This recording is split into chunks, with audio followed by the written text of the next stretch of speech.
بسم اللہ الرحمن الرحیم۔ السلام علیکم۔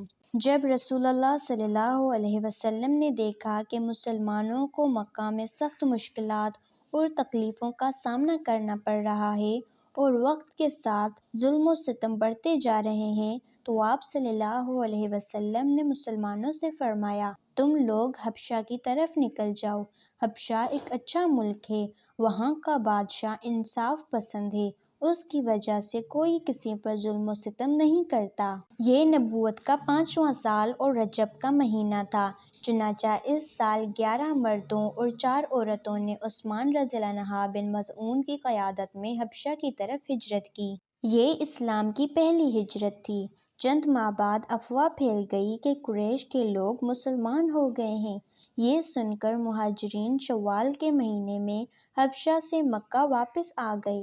یہاں آ کر انہیں پتہ چلا کہ خبر غلط تھی۔ واپس آنے کے بعد قریش مکہ نے ان پر پہلے سے زیادہ ظلم و ستم شروع کر دیے۔ نبوت کے چھٹے سال رسول اللہ صلی اللہ علیہ وسلم کے حکم سے 83 مردوں اور تقریباً 19 عورتوں نے حبشہ کی طرف ہجرت کی۔ یہ حبشہ کی جانب دوسری ہجرت تھی۔ حبشہ کے عیسائی بادشاہ اصمہا یعنی نجاشی نے مسلمانوں سے بہت اچھا سلوک کیا۔ مسلمان وہاں آرام سے رہنے لگے۔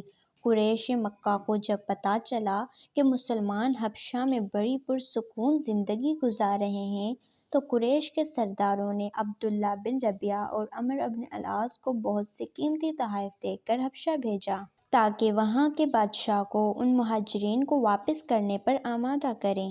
حبشہ پہنچ کر انہوں نے نجاشی کے درباریوں کو اپنے ساتھ ملانے کے لیے رشوت کے طور پر بہت سے تحفے دیے اور انہیں بتایا کہ ہمارے کچھ لوگ جنہوں نے ایک نیا دین ایجاد کیا ہے، آپ کے ملک میں بھاگ آئے ہیں، ہم انہیں واپس لے جانے کے لیے آئے ہیں، اس سلسلے میں ہماری حمایت کریں۔ اگلے روز قریش کے یہ دونوں سفیر نجاشی کے دربار میں پیش ہوئے اور بادشاہ سے درخواست کی کہ ہمارے مجرم ہمارے حوالے کر دیے جائیں۔ درباریوں نے ان کی ہاں میں ہاں ملائی۔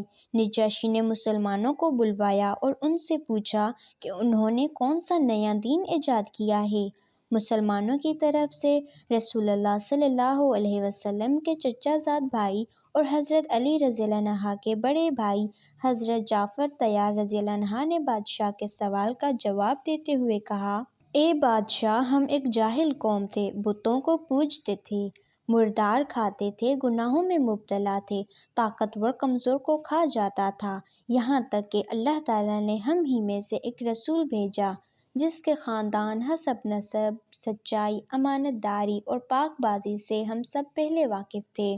اس نے ہمیں اسلام کی دعوت دی اور ہمیں یہ سکھایا کہ ہم بتوں کی پوجا کرنا چھوڑ دیں اور ایک اللہ کی عبادت کریں، سچ بولیں، خون ریزی نہ کریں، یتیموں کا مال نہ کھائیں، نماز پڑھیں اور روزے رکھیں۔ ہم اس شخص کی دعوت پر ایمان لے آئے اور شرک اور بت پرستی ترک کر دی اور برے کاموں سے باز آ گئے۔ ہمارے اس جرم پر ہماری قوم ہماری دشمن بن گئی۔ اب یہ لوگ ہمیں مجبور کرتے ہیں کہ پھر اسی گمراہی کو اختیار کر لیں۔ ہم آپ کے ملک میں آئے ہیں، ہمیں امید ہے کہ یہاں ہم پر ظلم نہیں ہوگا۔ نجاشی یہ باتیں سن کر بہت متاثر ہوا۔ اس نے حضرت جعفر رضی اللہ عنہ سے کہا کہ تمہارے پیغمبر پر جو اللہ کا کلام اترا ہے وہ پڑھ کر سناؤ۔ حضرت جعفر رضی اللہ عنہ نے سورۃ مریم کی وہ آیات سنائیں جس میں حضرت یحییٰ علیہ السلام اور حضرت عیسیٰ علیہ السلام کا ذکر ہے۔ نجاشی یہ آیات سن کر رونے لگا، یہاں تک کہ روتے ہوئے اس کی داڑھی آنسوؤں سے تر ہو گئی۔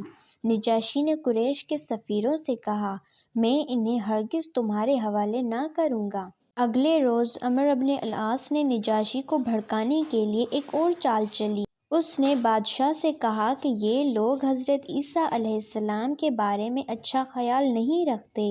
نجاشی نے حضرت جعفر رضی اللہ عنہ سے پوچھا کہ تم حضرت عیسیٰ علیہ السلام کے بارے میں کیا کہتے ہو؟ حضرت جعفر رضی اللہ عنہ نے فرمایا کہ حضرت عیسیٰ علیہ السلام اللہ کے بندے اور اس کے رسول ہیں، اس کی روح اور کلمہ ہے۔ یہ سن کر نجاشی نے زمین سے ایک تنکا اٹھا کر کہا، خدا کی قسم، جو کچھ تم نے بیان کیا ہے، حضرت عیسیٰ علیہ السلام اس تنکے کے برابر بھی نہ زیادہ تھے نہ کم۔ اس کے بعد نجاشی نے مسلمانوں کو حبشہ میں رہنے کی اجازت دے دی اور سفیروں کے تحفے واپس کر دیے گئے۔ دونوں سفیر ذلیل و خوار ہو کر وہاں سے نکلے۔ 20 آدمیوں نے مکے آ کر رسول اللہ صلی اللہ علیہ وسلم سے ملاقات کی اور اسلام قبول کر لیا۔ ملتے ہیں ایک دوسرے خوبصورت واقعے کے ساتھ، جب تک کے لیے اللہ حافظ۔